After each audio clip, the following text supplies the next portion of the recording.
All right.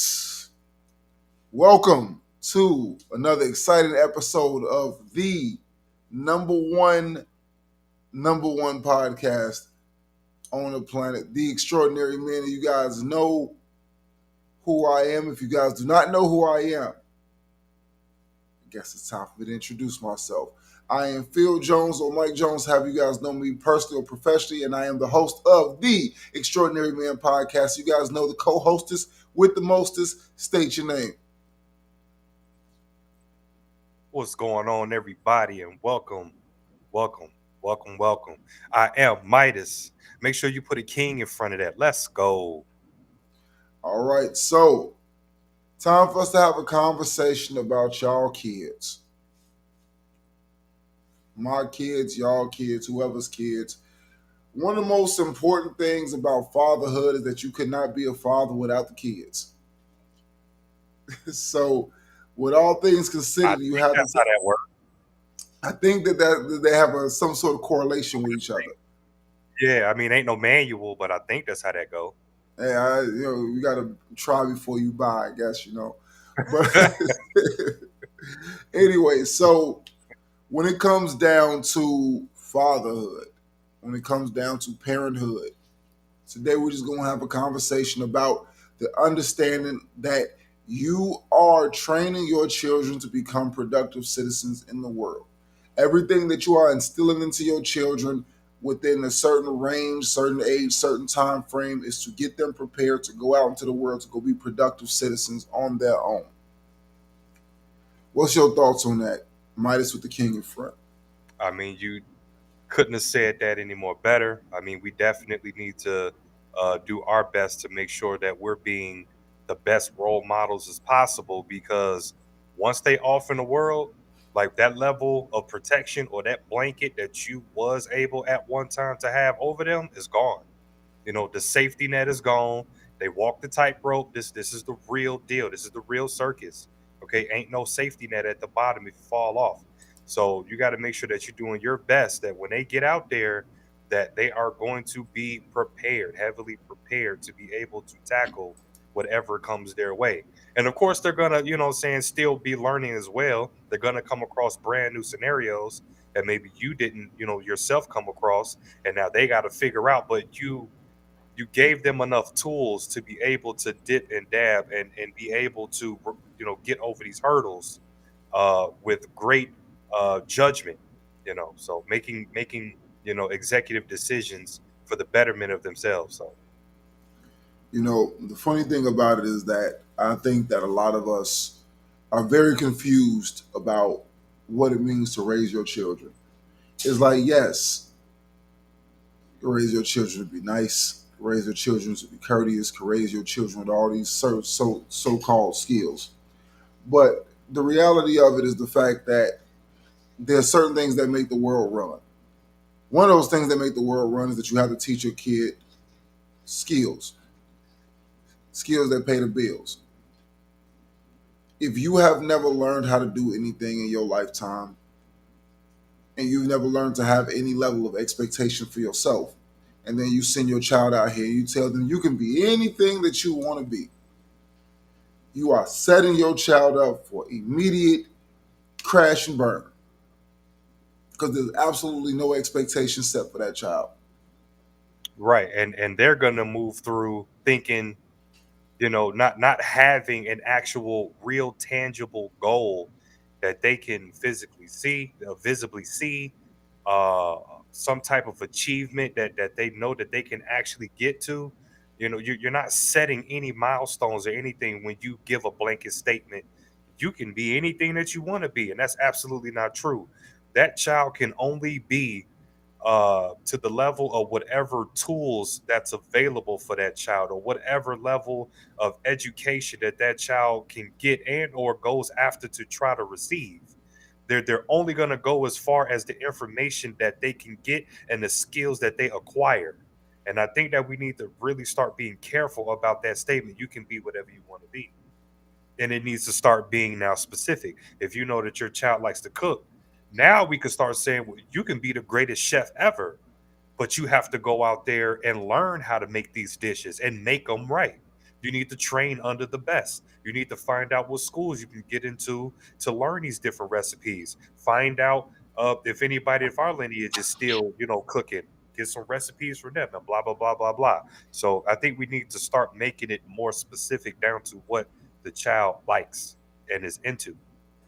And that's an interesting point that you brought up. Is like a lot of times we, and I brought this up to somebody before, is the fact that there's two different ways that people tend to look at potential. Is they look at potential by seeing what they think that you should be doing, and then trying to encourage you to go into the direction that they have created in their mind for you.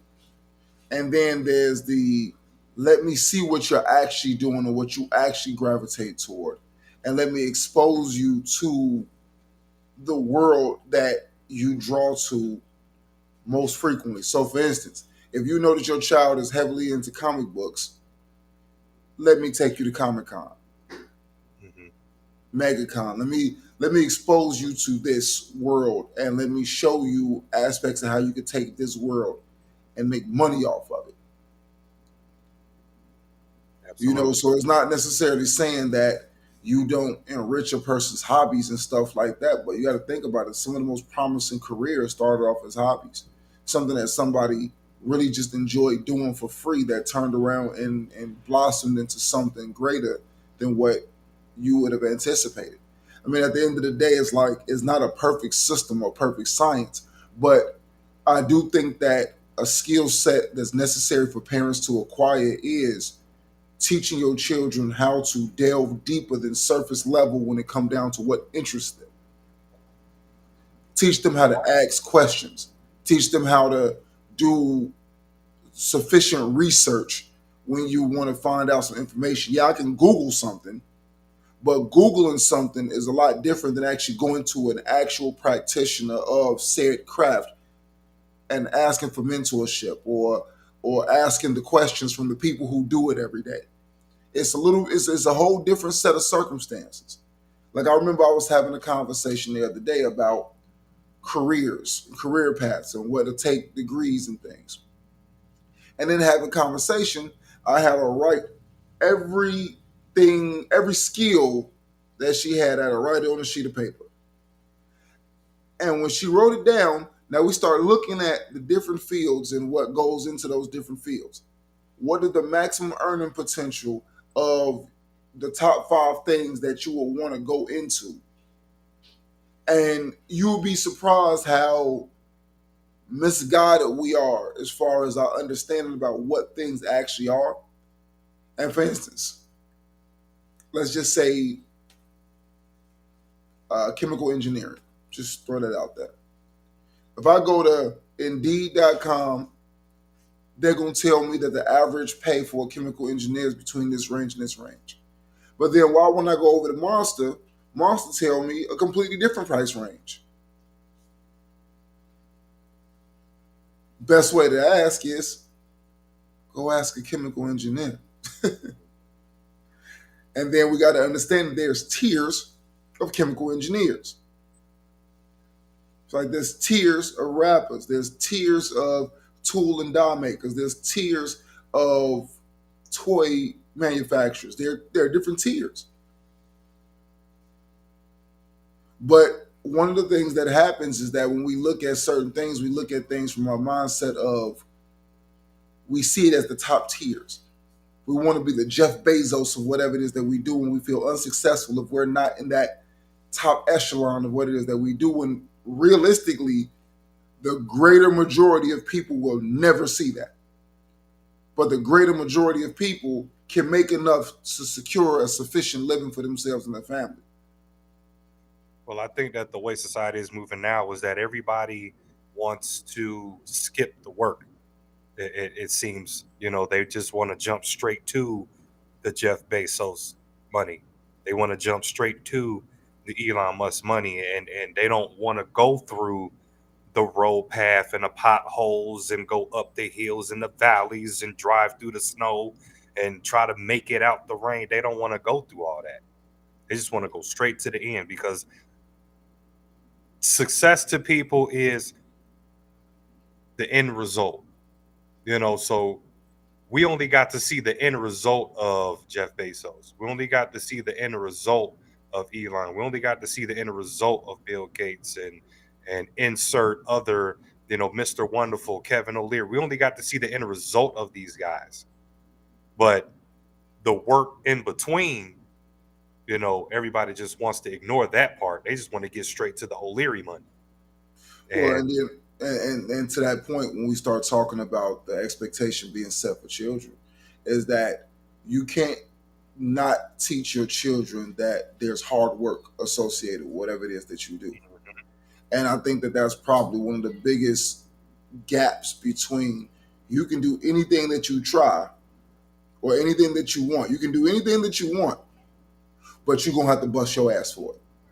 Mm-hmm. And the higher up the ladder that you want to go, the harder you got to bust it.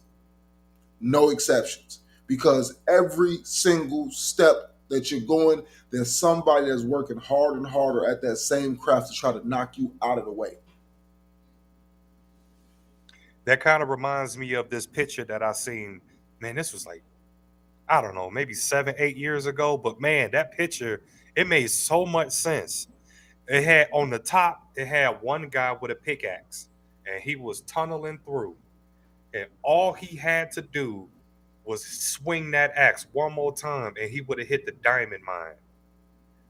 But he started walking away. So it had the picture of him with his pickaxe walking away, but he was so close. And then underneath the picture, it had another miner with the ambition, the drive, the hunger. And it showed him just blowing through, doing anything and everything that he needed to do to get those diamonds. And the point is that the hard work is part of that journey for you to become successful. And there's gonna be times where you're gonna feel like that, what am I doing this for? There's been plenty of times I thought about closing doors to nerdy nerds. Straight up. But I had to push through. You know what I'm saying? Like some way, somehow, I gained the motivation to get up and keep going and keep pushing. And tech's not wanting to show up. I still got to get that job done. Some way, somehow, I got it done. A truck broke down.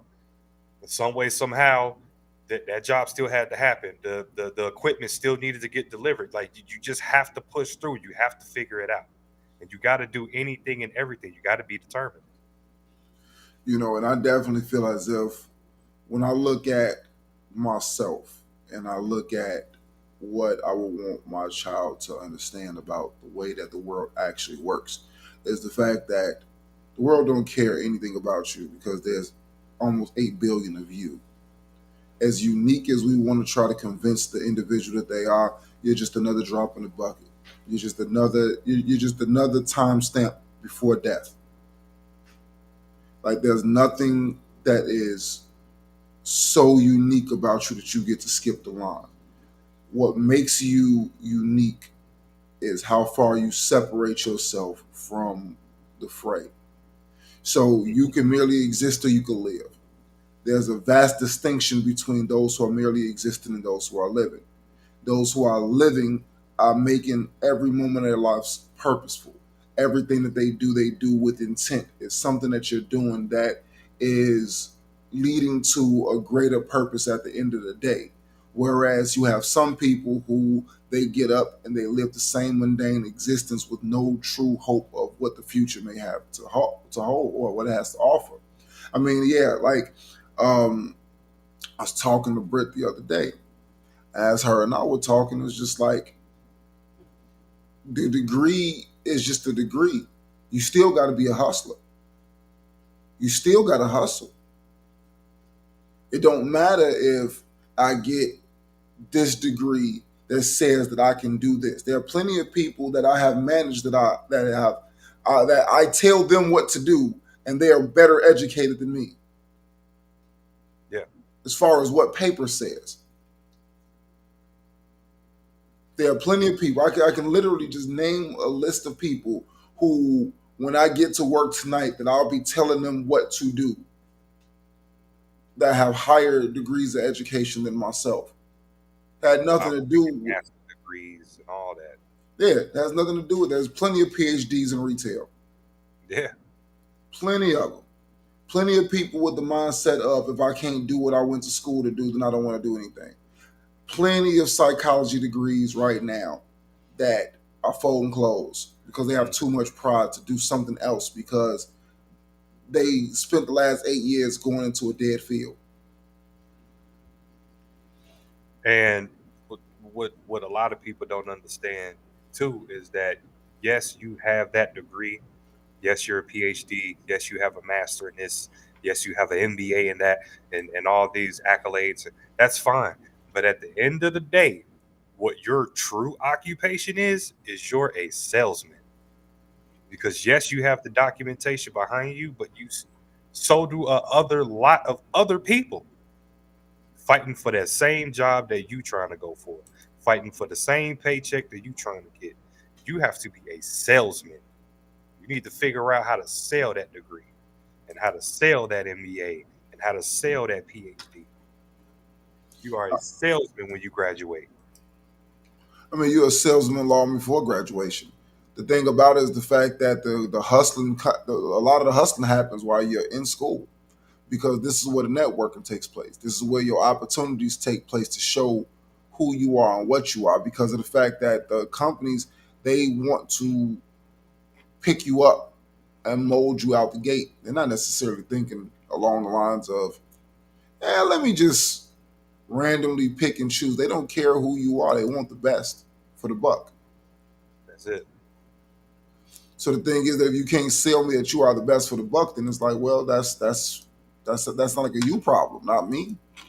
Because somebody's gonna get this. Somebody's gonna make this money. Somebody's gonna get this job.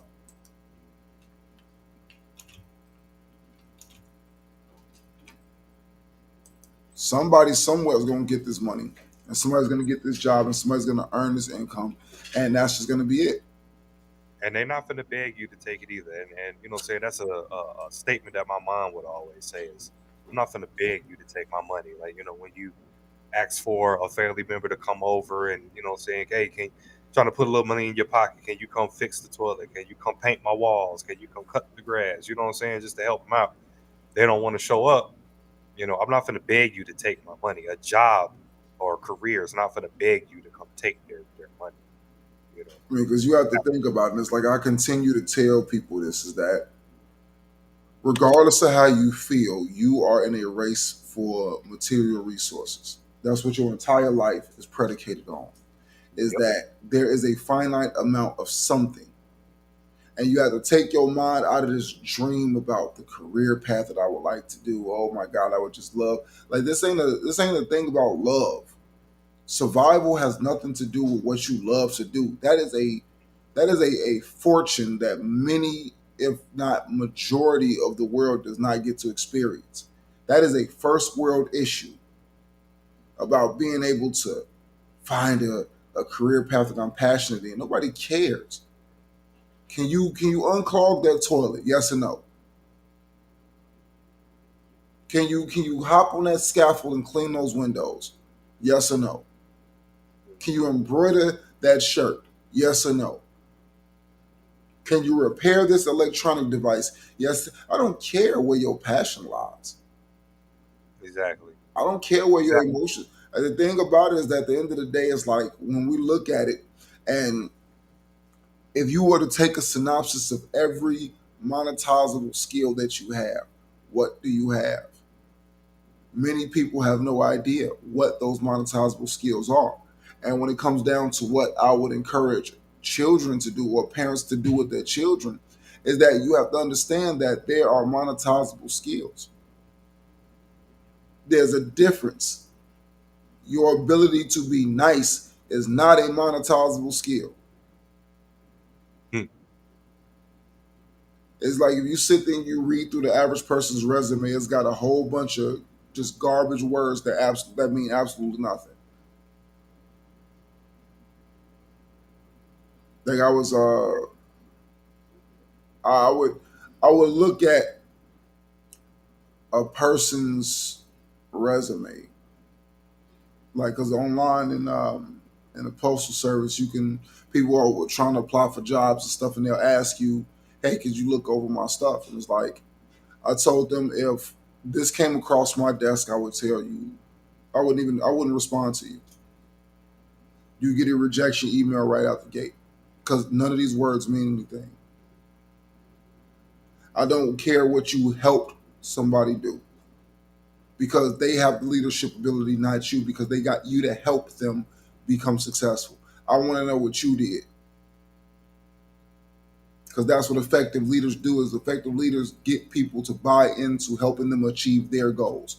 So when you say, when you use words like "I helped," "I aided in," you're basically saying that you were led to do something to help somebody else achieve their goals. I don't want to talk to you. I want to talk to that guy Mhm. We'll because talk to the leader. I want to know what that guy did to get you on board to achieve his dream. People think that those words mean something. What they mean is you're easily influenced. You don't have any get up and go about yourself, that you would rather be a Robert Ory than a Michael Jordan.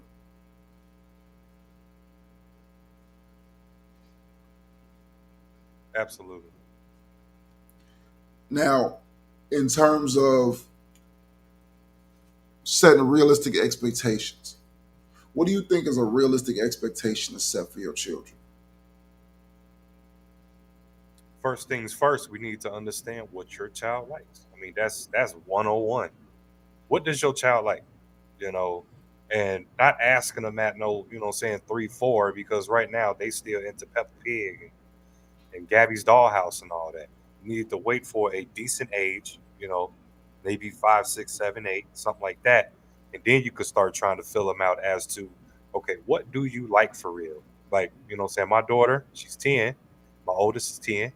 She wants to produce video games. All right, bet. I've been researching and looking up, and this is actually a conversation we had a couple days ago. Hmm. I've been looking up and researching, trying to find, uh, more children friendly video game, programming. Let's start basic. Let's start with some basic fundamental apps, and let's actually really push them out for real. Let's start there, and then start working our way up to where we could produce something like a Apex or Fortnite, a tier game. Let's start with a basic phone app. So we working on that right now. And again, these realistic goals. That was a goal right there. Okay, well let's start with a basic phone app and build up from there. Let's learn how to do the fundamentals. Let's learn how to make a background. Let's learn how to make the characters. Let's learn how to figure out how to make the characters do what you want them to do, and then learn how to push it to the app store. So those are some realistic goals that I have in place right now for her. So, Um, oh, go no, ahead. no, go ahead. All right. No, so because you just really I don't made want me you to think answer the about question. something right then. You really did make me think about something right then. And it's like when I look at, I guess you could say, missed opportunities. One of the missed opportunities that I feel that I've had is that I looked at things as what I felt about them rather than looking at things based off what it meant to you. Hmm. Instead of trying to expand my own thinking as far as seeing, like, okay, where is this for real? What are you really looking at? Are we looking at something that's a glorified hobby, or are we looking at something that actually may have some promise to it? So I don't know what the comic book industry. I don't know what they do on average. I don't know what the average earnings for a comic. It's funny because like we was looking into careers, right? And we were looking at top careers, or it's like top 10 or top 25 careers or something that make over 200K. Do you know what one of the highest earning careers was that like grosses over 200K? Like career period. Yeah. I have no clue, dude. I honestly have never looked that up. Aside from medical field, The one career that blew the rest of them out of the water, and this came from Indeed.com, voice actor, where Oh yeah, yes, the yes. top the That top makes tier sense, the bro. top tier makes over 600 grand. That makes sense. That honestly makes sense. Think about it. Commercials, infomercials, radio, uh, uh, hell, audio books. But see, here's the thing, right? And I want you, but I want you to think of it. And again, it's like I'm calling myself out. I'm putting myself on trial right now because this is one of the most important ways to really understand about the concept of setting realistic expectations for your kids. I have a whole vocal studio sitting right here that you can record music and soundtracks and commercials and stuff Yeah. right here in my own house. But in my mind, I'm so narrow minded about the understanding until I actually stumbled accidentally across the fact that voice actors make good money. So instead of me taking my daughter and sitting her in front of this thing and saying, okay, let's see what you can do, let's start making some mock ups to see what we can do, or let's create a commercial together and let's use this commercial and as an advertisement for this, and this. Let's see how well it takes so that you can start cutting your teeth in this thing. Instead, I wanna. Nah, I don't think that's a good idea. No, I don't. So, I'm using my brain. I'm using my brain to dictate somebody else's potential. so the top four. Check this out. The top four is allcasting.com, uh, voices.com, Mm-hmm. backstage.com. Guess what the fourth one is, dog? This one Disney. actually blows my mind. Disney. Disney? Nope, Yeah, Disney not even on the list. yeah. 'Cause you gotta be well connected to get in through there. Fiverr. Fiverr. What? Fiverr? I just Wow, bro. I just felt my shiny head heat up a little bit when you said that. Wow. But that makes sense. And here's one of the things that I also want to just to throw some sauce on the ribs. It's like there's more than one way to skin a cat. When you sit here and you really think about the way that money is being made now, and we looked at this once before to where it's like you had the movie stars who like the big brands, the Rockin' Republics and the Seven for All Mankind's and those big pants and premium denim brands and clothing brands like, oh well, I'll throw a Vera Wang on so and so at the award show, and that's how those brands got their names out there. And now, because of social media and how big a single individual with no real notoriety can become, now Lancome is throwing money behind a random influencer because people actually like the way that they do makeup. So it's like realistically, it's like the way that money is made now. I can't keep thinking in a prehistoric mindset when these kids are growing up in a different era than we did. It's like this whole concept of podcasting, really and truly, we didn't know what this was until we started seeing Joe Rogan and Joe Budden doing it. Yeah. It's like really we didn't know how much money it was until we seen that Spotify deal on the table. Like, yo, how much are they getting paid to do this? And that's crazy that you say that because me and Storm, man, dude, this had to been all the way back in like 2011, 2012, where we actually came up with the term vlogging, doing video logs, because we actually started doing that back then. But we didn't know that it was finna expand and blow into this. No clue. I mean, nobody really knew anything. And the whole thing about it is that the expansion of the internet, as far as using the internet to create wealth, yeah, we knew that the potential of using the internet to create wealth was a thing. We knew it was a possibility. But the truth of the matter is that the children are growing up in this thing that we got to watch advance over our time. We watched the Kinks We watched it to where you have a sidekick that'll give you access to the internet, or a BlackBerry that gives you access to the internet, to where everybody has access to high speed internet at a moment's notice. Mhm. You know, I can literally, while we're here, you just no different than what you were doing. Like I can literally just I can find anything that I want to find out right now from my phone. Like, you got to think about it. From the videos that we put on YouTube every day, I literally sit either in my living room or my car, somewhere like that, and I will post a 1 minute video where every day I get a little bit better at editing, a little bit better at color correction. But I'll just sit back and prop my cell phone, and I'll take an experience that I had that day, and I'll go post it up. And then before you know it, 500, 600 views, 1,000 views, whatever have you, just to express myself, and people are gravitating to it. Yeah. 235 subscribers later, people really want to hear that. People really want to hear affirmations. They want to start off their day hearing positive messages. They want to start off their They day. do. Yeah, and it's like you don't even realize that it's a field. You don't even realize it's a thing. Yeah, I do. Like that's why we, I rattled off when we were talking about the whole uh motivational speaker, and I rattled off like a whole bunch of their names because yeah, I listen to these guys. Les Brown.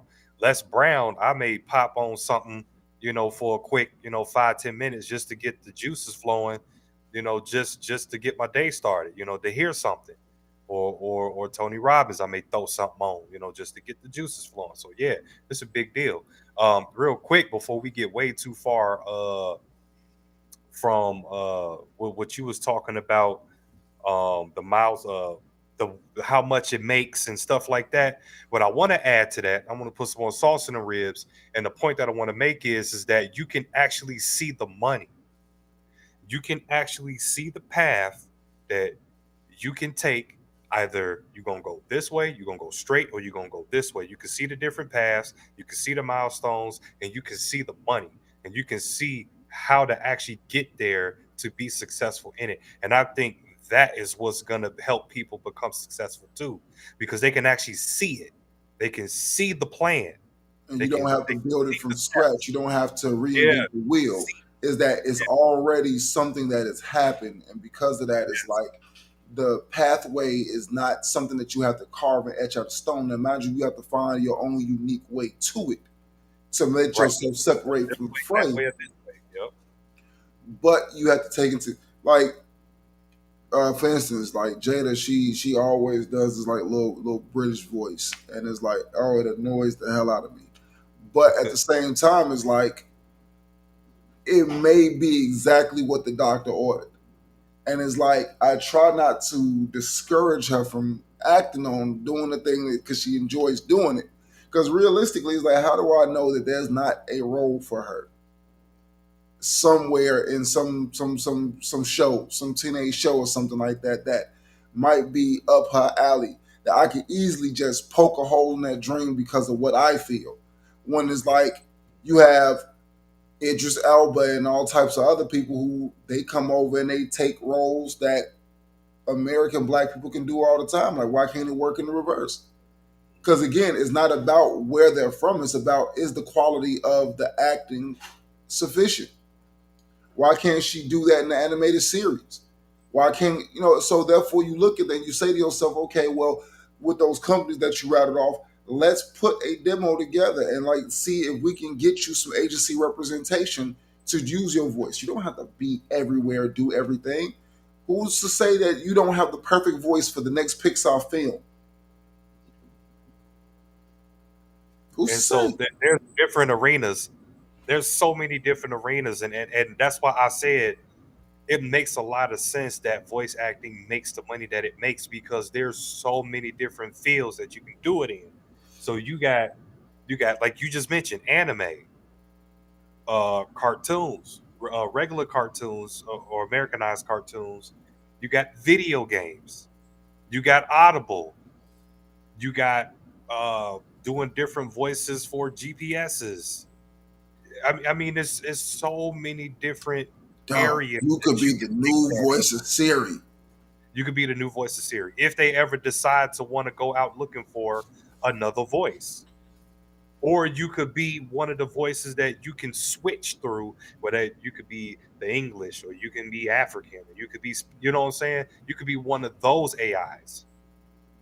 Yes, yeah, absolutely. Yeah, I mean, and the thing is that like even in sitting here looking at it, when you start breaking down the concept of setting realistic goals for your children, I don't think that there's a thing that is so far fetched that it can or cannot be accomplished. What I do think it is if the research isn't done and the steps are not laid out, then it appears as if it's unattainable. And a lot of times, us as parents, we have to get out of this prehistoric mindset of thinking that everything works the same way that it used to work. I think what happens is that a lot of us got the dreams beaten out of us. So we turn around and we return the same energy with our children. But I do believe that our generation are fighting a lot of stigmas because we watched our parents just do nothing. And when they couldn't do that thing that they thought they were going to do for the rest of their lives, they kind of just withered away. I think a lot of that too is the fact that your dream may be so big that the parent just can't fathom being able to have the ability to pay for it. Matter of And I think, fact, I'm finna show you something since you said that. okay. We're gonna movie time. Movie Let's time. go. Let's go. All right. Because you literally just said something that I just said this morning. And I know you didn't see it.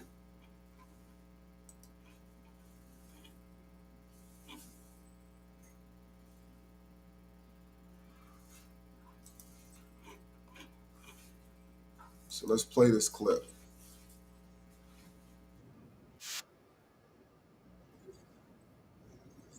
You click the link.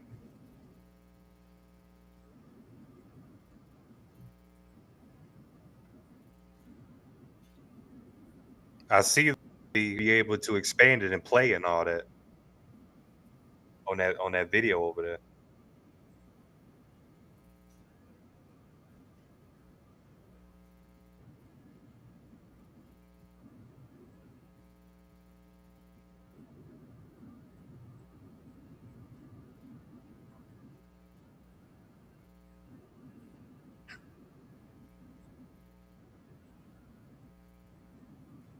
One second, y'all. It's coming.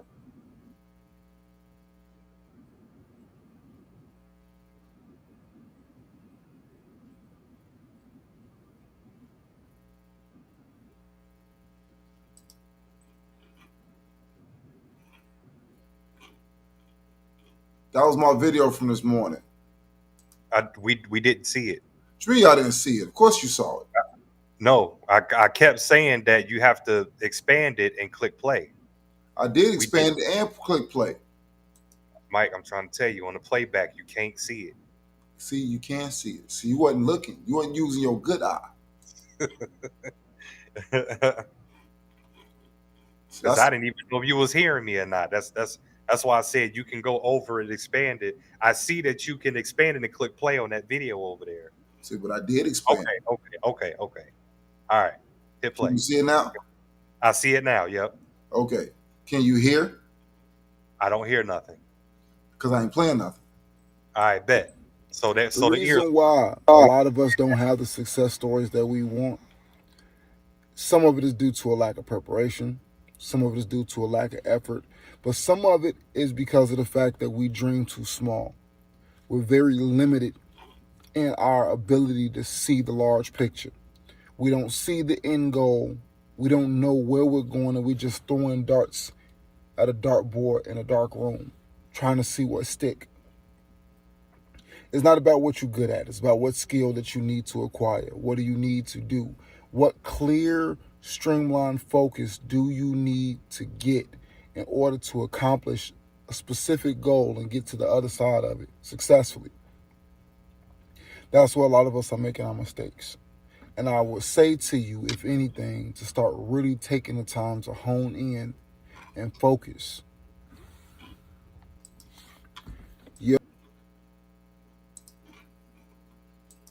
Yeah.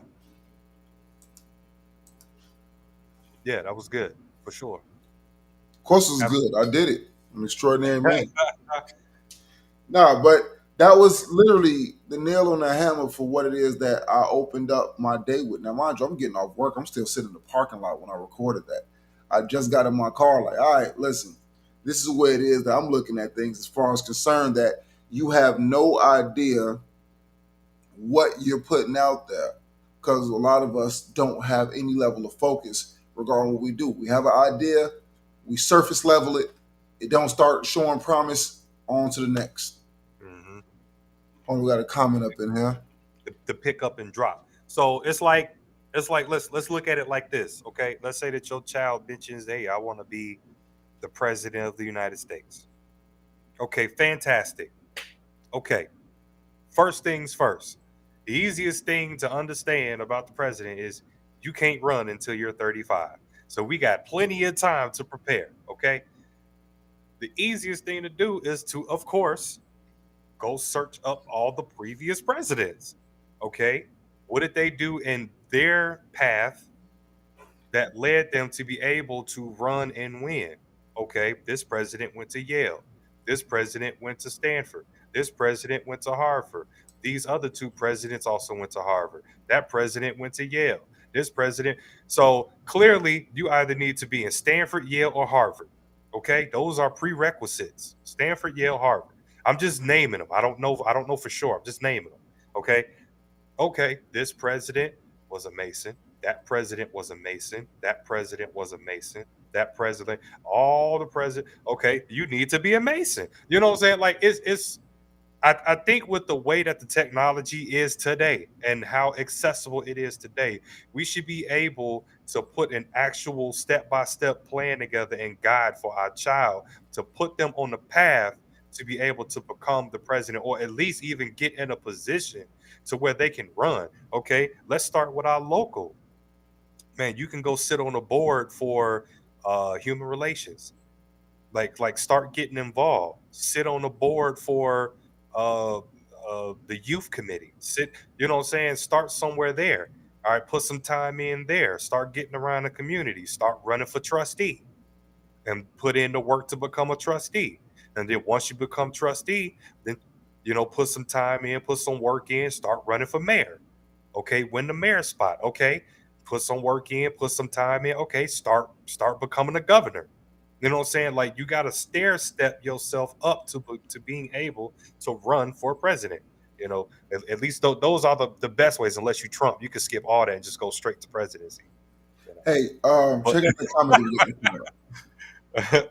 how okay, we got a comment. It says, how careful are you as a parent to make sure the paper is coming in from your child's social media presence isn't to feed the entire family but to secure their future?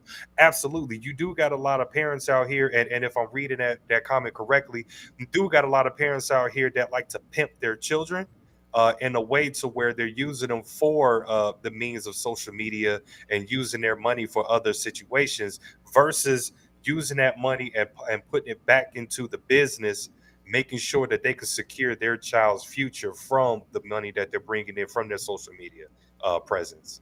So, I mean, you absolutely correct.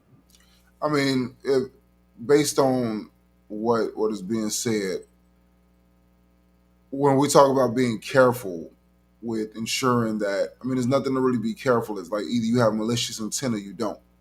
Hmm. It's one of those things to where when you start looking at your child's success and the things that your child is accomplishing, you have to understand that you, up until a certain age, are the custodial entity that makes everything happen.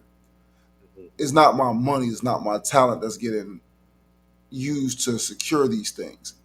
However, if I'm a responsible adult, then more than likely I'm going to be overseeing everything and every aspect of what it is they do.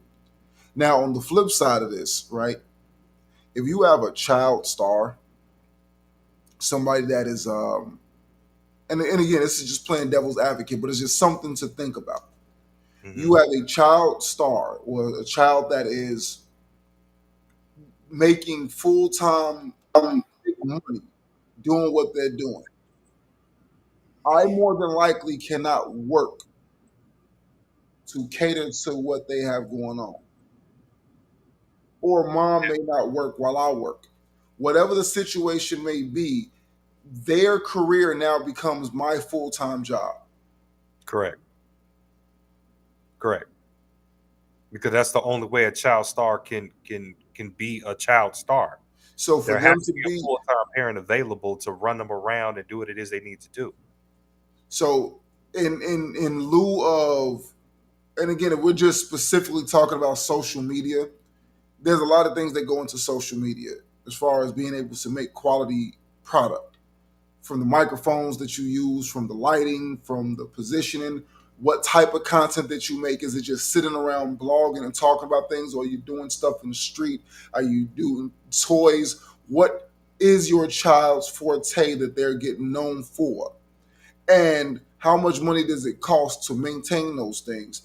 What do you have to pour into those things? Do you have to consistently be like, there's a lot to it, to where it's just like on the surface level it's just like, oh, that's that kid's money and so forth. But realistically, a parent who is devoting everything that they have into a child, when the child is making money independently, that becomes that parent's full-time job until that child is able to conduct themselves appropriately.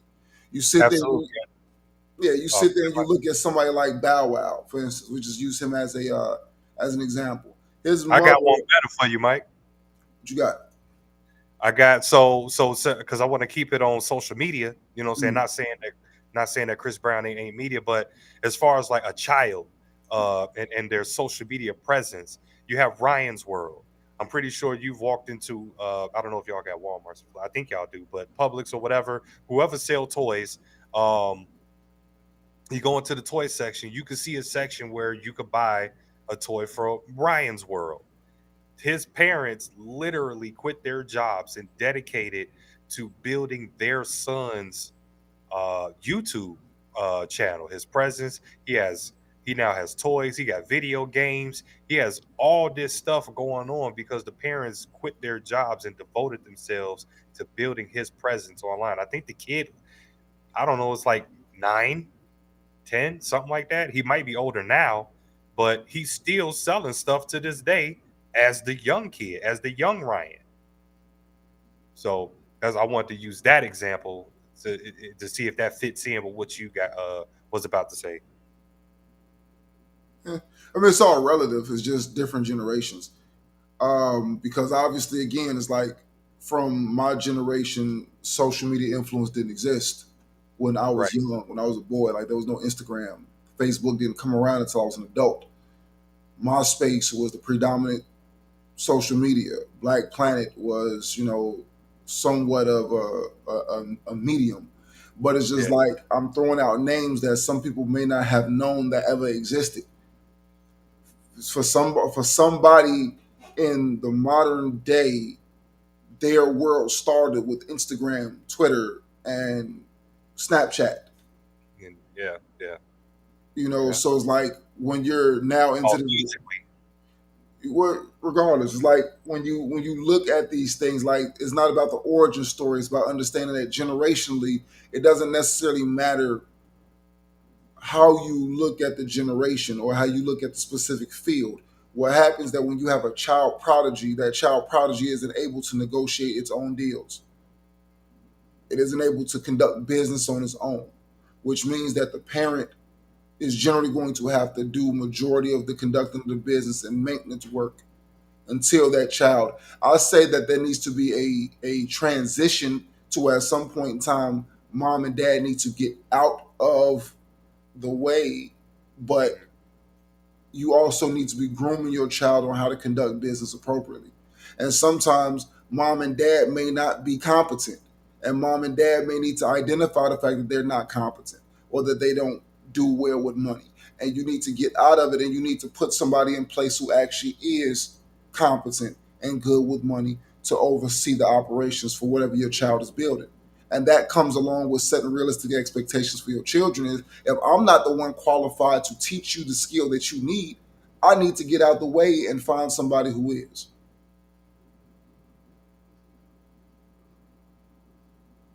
Yeah. So Simple.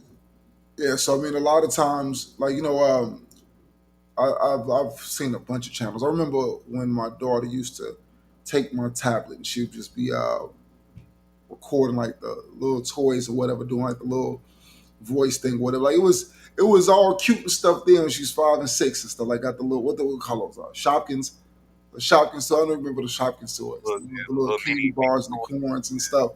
Yeah, and she'd be Still recording. popping the LOL surprise now. Those are completely different things. Completely different things.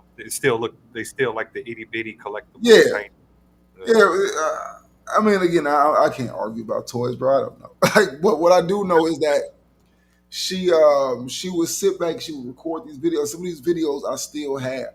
It's like I remember her and I we did a video like 17 minutes long called Foolery Fam, and it's on her YouTube channel, and it's like literally it was the most foolishness that I ever partook in ever in my life.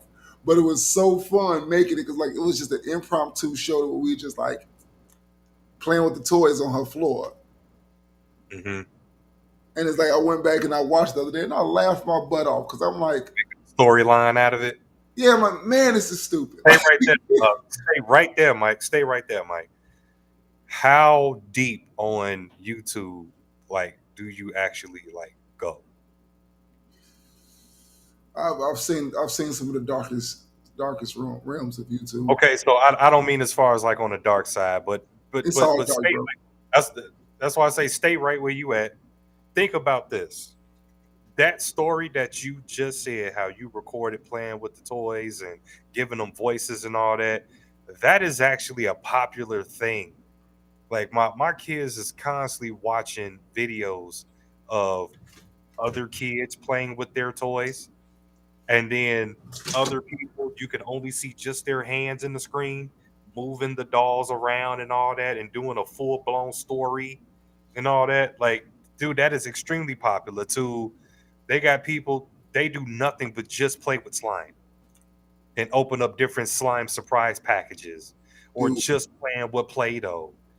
And that's the whole video, just playing with Play-Doh. So I'm like, you know what I'm saying? Like how simple, and I ain't gonna say that simple because it could take them some time to actually set it up to how they want the video to show their hands and all that goes into it. But just stuff like that, bro, you can make bank. Just playing with the doll and throwing a little voice on it. Oh, Kenny fell. We got to rush Kenny to the hospital now. Don't forget Fido, but make sure we get the dog. And then they put Barbie and Ken and the dog in the little car, and now they drive over to the hospital. You see the hands in the video, and they doing a whole video, a YouTube video like that. Money. well, the one thing that I look at now, and it's like it's just an evolutionary thought process, is the fact that I don't have all the answers. I don't know it all. I don't see it all. But at the same token, it's like the one thing that I do have complete control over is ensuring that I don't place my handcuffs on my child's mind. That just because I don't know it all and just I don't understand it all doesn't mean that I should discourage you from doing it. I Doesn't mean think I should. But at the same token, that doesn't mean that. that was a gem. Oh, okay, okay. 'Cause no, that was that. That sound effect is like, wait a minute, is it raining out? Like no, but That no, was a gem. you shouldn't discourage or take your child away from what they love because you don't get it. Instead, it should be more so of a, okay, if this is what you want to do, well, let's sit down and let's Google it out. Let's figure this out. Let's see what we got going on. Let's see if there's Yeah. something in the area that you can take part in that is revolving around this thing that you want to do. Yeah, and I said that in a few other podcasts, as to where if your child wants to play football and be a football player in the NFL, it's your job to learn the game. It's your job to figure out what equipment is needed. Uh, Go on YouTube, learn drills so that you can practice with your child and build them up and get involved. You know what I'm saying? If you don't know, just like writing apps or whatever. I'm a hardware guy. I'm not really that much of a software guy. I'm just now starting to get into the software side of things. My daughter says she wants to do video games. Okay, I'm finna sit down with her and I'm finna take the time to learn how to code with her to help her see her dream come true. And that is what a parent is supposed to do. You are supposed to take the time to learn how to do it, to keep their mind involved. You know, and it's like, with that being said, I think that one of the most important things that we have to start doing is having open dialogue with our children to find out what that brings out today. I think that a lot of the ambiguity is we don't actually take time to tailor the experience for our children as far as, and again, it's like, it's not always a career path. It's not always about a career. It's about understanding that everybody has to do something. So what place do you have, or what place does the thing that you are into, does it serve? So it's like, if you're into psychology, it's like, okay, well, cool. There are tiers to understanding psychology. Here are the benefits, here are the risks, here are the pros, here are the cons, and then there's the financial aspect of it. Because no matter what it is, I always have to throw the disclaimer: can you support yourself? As far as jobs in psychology, here's how much money they make, here's what it costs to live. Can you take this and earn this?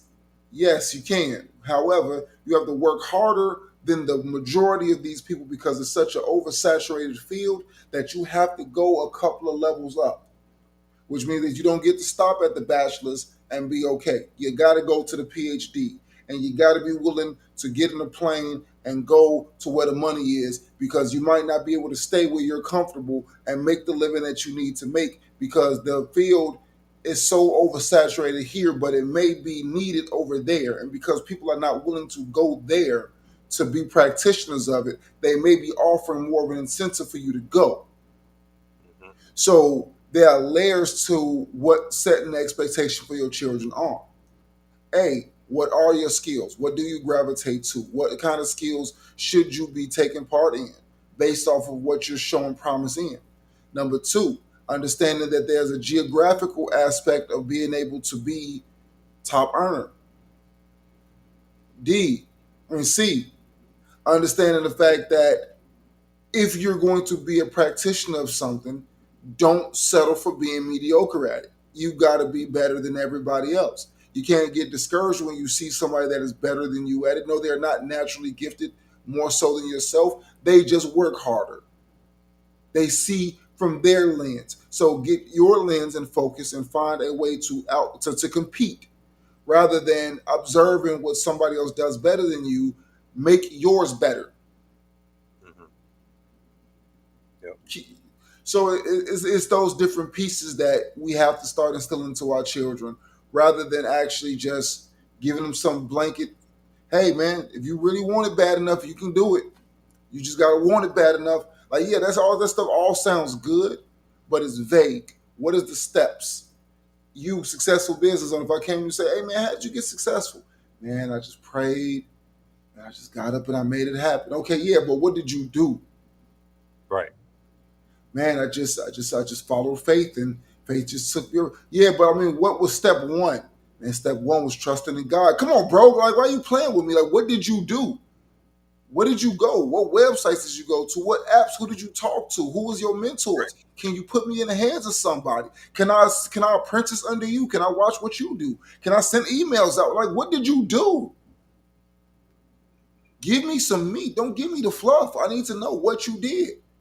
Mhm. You didn't pick up the Bible and the Bible just led you into the direction of contract fulfillment. Bro, what did you do to get there? Right.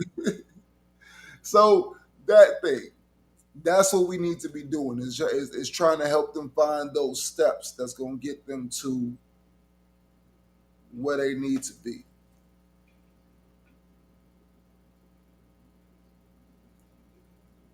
Come on, throw some sauce on the ribs for that last 30 seconds, brother. Man, they already saucy, but I think at this point everybody should have an understanding out of this conversation of what it is that they need to do. how much more deeper that they need to start taking their children's interests more seriously and really start giving them an actual, real, true direction and not no blanket. With you can be whatever you want to be. The world is your stage. The world is your oyster. Da da da da da da da. Like, come on, man. Like you really got to dig deep and give them something that they can really chew on for real. You know what I'm saying? Dad, I want to be a videographer. Okay, well, let's start with what exactly do you want to shoot? Well, I was thinking about actually doing, you know what I'm saying, some being in Hollywood doing actual movies, and I want to be the guy that's if there's a speed chase, I want to be the guy on the camera in another vehicle and they speeding too, catching all the scenes. Okay, cool. We could start right here, right now. I got a camera right here that I'm using right now to do this podcast. Let's go jump in the car. I'm not going to let you hang out the window, but let's go jump in the car. Let's find an empty parking lot. I'm going to speed a little bit and I want you to shoot and I want you to try to catch some different scenes and angles. Like, you got to get involved and start setting real expectations and goals. Like, and the only way for you to do that is to really understand what your child wants to do for real. And most importantly, how can they support themselves? Because yes, they like doing that, or they may see some interest in that, but really have that conversation with them is, can you honestly, really, truly support yourself doing this? And if they can, tell them which areas of it that just kind of help them. Hey, you could try this, you could try that. These areas kind of seem like they make the most money. These areas, these areas are really, they pay well, but maybe you can maybe start here and then work yourself up to these. But I think that us getting involved and really setting real, honest, true milestones and goals that the child can actually see for real, and then not only see them, but they can understand them the way that they would be able to see those goals. That's when we start seeing a change in the motivation of our children, instead of and also that's just gonna make us a better parent overall. It's definitely gonna make sure that they keep the trust in us and not I was go about to say, outside to go in yep. and try to find somebody to validate what they think.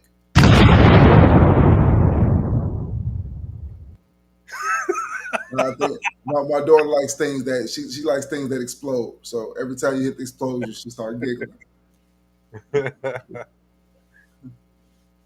Anyway, guys, that's our time today. Thank you guys for tuning into another episode of the Extraordinary Men Podcast. You guys know me, Mr. Extraordinary himself. That's why I walk around with cardigans in 80-degree weather.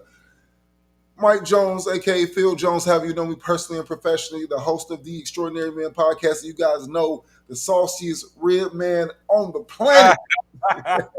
What's going on? Hey, before we get there, All right.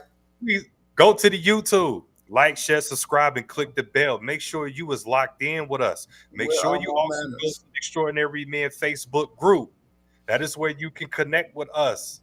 Any topics, ideas, we can politic on it. We can come to a consensus and we can bring it live to the show and have an open forum about it.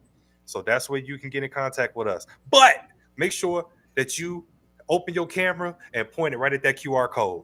I am Midas. Make sure you put a king in front of that. Let's go. And make sure you guys actually go to these groups and to the YouTube channel. We have 235 subscribers in on YouTube. We are trying to get to that lucky number 1,000 as soon as humanly possible. Once we're able to monetize our content and take it to the next level by upping the production value, we have so much more in store for you guys. And it's going to be great. Why? Because we're great. Okay, no, that's not the reason. But we're extraordinary. Thank you guys for all of y'all time and effort today, all of y'all eyes and ears. 100% appreciated. Like, share, subscribe, and the like. Peace.